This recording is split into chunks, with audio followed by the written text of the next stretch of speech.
after several years of hosting competitions, EPA is now, we're shifting gears and we're trying to make it easy for other organizations to leverage the materials we honed over years of hosting nationwide competitions and use our templates and sort of competition model to host your own competitions and really sort of amplify the benefits of this energy saving strategy.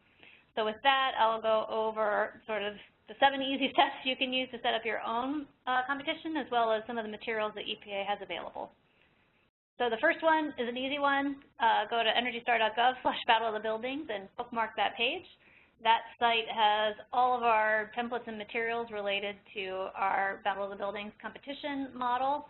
And it has everything you need to get started, from template rules and emails and spreadsheets to competition guides, competition tracker, activity kits, and other information. And all of that is available at no cost. Again, we're just trying to take the lessons learned and materials that we developed and make it easy for you to take them off the shelf and employ them in your own competitions. Before you really get started in earnest, you got to take a look at your resources and define the scope and rules of your competition. So funding, you may not need necessarily external funding. You could do, a smaller scale competition and just use labor hours if you have them internally. Otherwise, we've seen lots of funding sources possible, like Brittany's example. They had business sponsorships. Sometimes the utilities have stepped in and provided sponsorships. So you have to consider how much funding you have for the competition before you set the scope, obviously, and then who your team members will be. This could be just one person, if that person is sort of good at overall project management and can do communications and is Excel savvy. Or you might choose to sort of spread the workload over a couple different people and just pull in communications or data as needed sort of during the crunch time of the competition, and then have, one person that manages the day-to-day. Based on then sort of your team available and your resources available, you can set up the rules of your competition, which is really just the, who, what, where, when, why. And we have sample rules available if you just want to sort of grab the ones that we used for our year-long competition. The Battle of the Buildings, when we ran it, was a year-over-year comparison of weather normalized source energy use intensity. So the building that reduced energy most on a percentage basis was the winner. So you can take a look at the template rules there, customize them as you want, or you can set up your own as you're considering how to set them up. You need to think about who can compete. Is it buildings in a particular area? Is it a particular type of building? Maybe it's just K through 12 schools. Maybe it's just offices. Don't be afraid to start with a pilot of 10 buildings and see how the process goes, and then you can always ramp up from there. You have to consider, when is the competition? Is it a year long? Is it 3 months? Is it 1 month? There's pros and cons to longer and shorter competitions. A longer competition enables building owners and managers to make bigger improvements in technology retrofits, but it is definitely harder to keep people engaged for a long competition. A shorter one, you can get more intense engagement, but then it's harder to do retrofits and some of these improvements that take a couple months to plan out. What do winners receive? What's going to incentivize and motivate your participants to participate and improve energy use? That could be an event. It could be some sort of recognition from a senior official.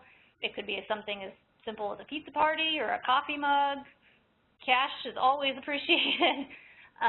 Or it could be peer recognition if there's like an existing industry event in your area. You could borrow some stage time and provide peer recognition.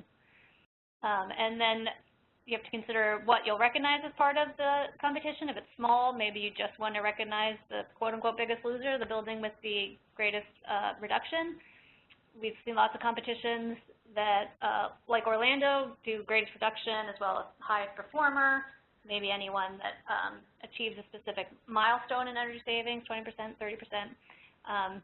It sort of depends on what you're trying to motivate and recognize and how much recognition you want to give out. So like I said, EPA has template rules available online you can download and tweak and use.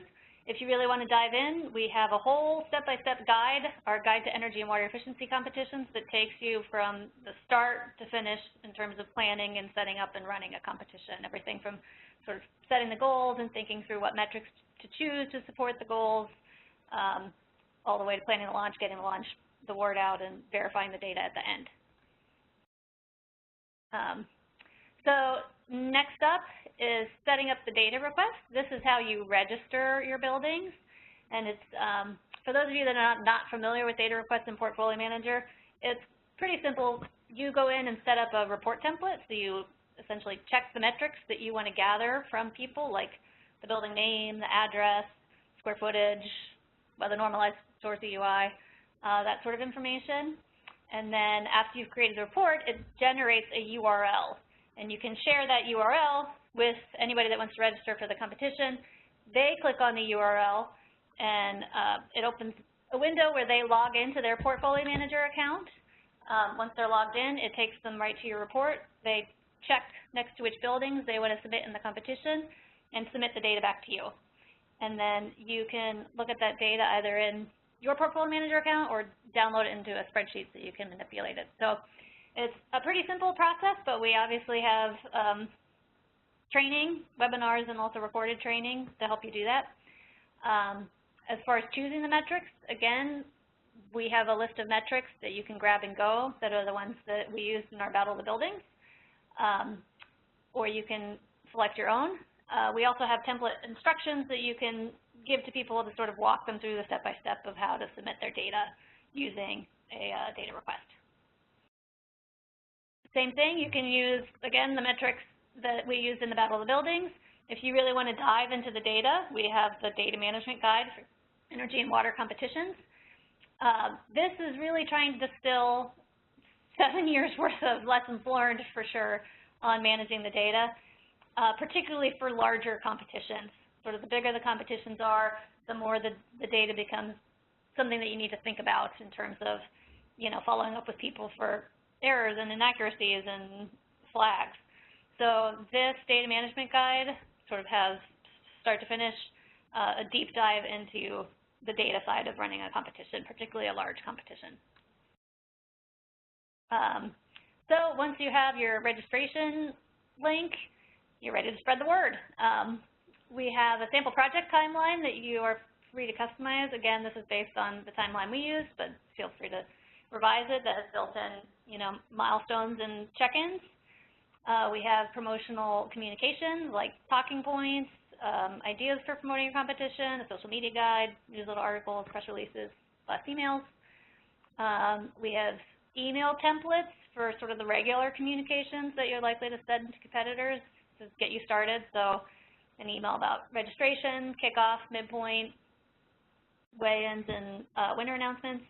And then, as I mentioned, the instructions that you can include in your Portfolio Manager data request. So really trying to give you a strong foundation for the communications you'd need throughout the duration of the competition.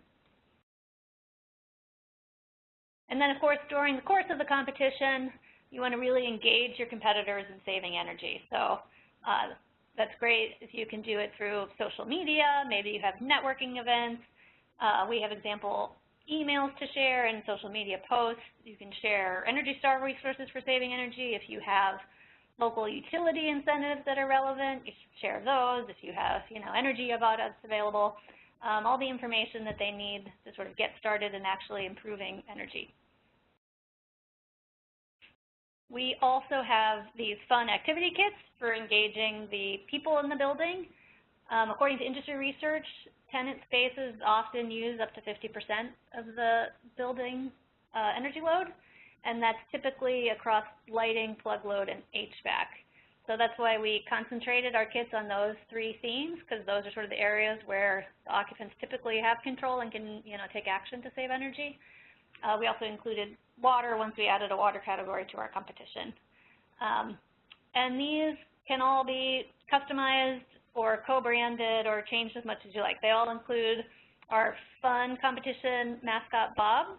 If he's too fun for your organization, you can always change it and brand it with your own corporate look and feel and borrow the messaging and action items. So we have the artwork available if you have graphic design skills. We have printable posters, social media graphics, light switch covers, sort of a grab-and-go kit that you can use. We also have a training plan if you wanted to have sort of themed months or weeks, like lighting month, and here's, you know, the actions that you would promote.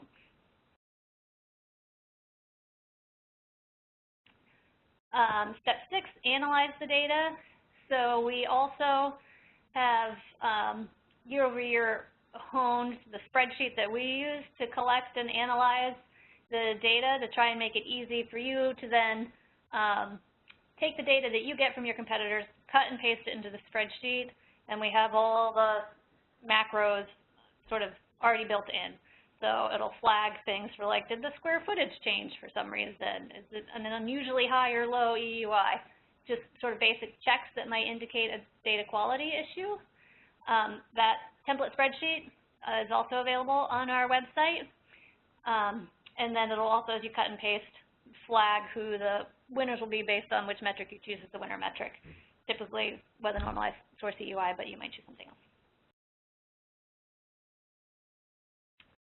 And then lastly, one of the most fun parts, which is recognizing the winners. We typically issued an EPA headquarters press release and then did a lot of social media promotion. So the graphic on the right is an infographic. Many of the similar Battle Buildings competitions have done events which are really effective in terms of getting this community together locally and talking about best practices and sharing and getting some of the vendors and service providers in the same room. And giving peer recognition all at once. So if you have the resources to do that, that's a great way to recognize winners. Again, it doesn't have to be a big splashy gala. It can be something like coffee mugs, certificates, a patch for a uniform, whatever might be meaningful to the energy management crew.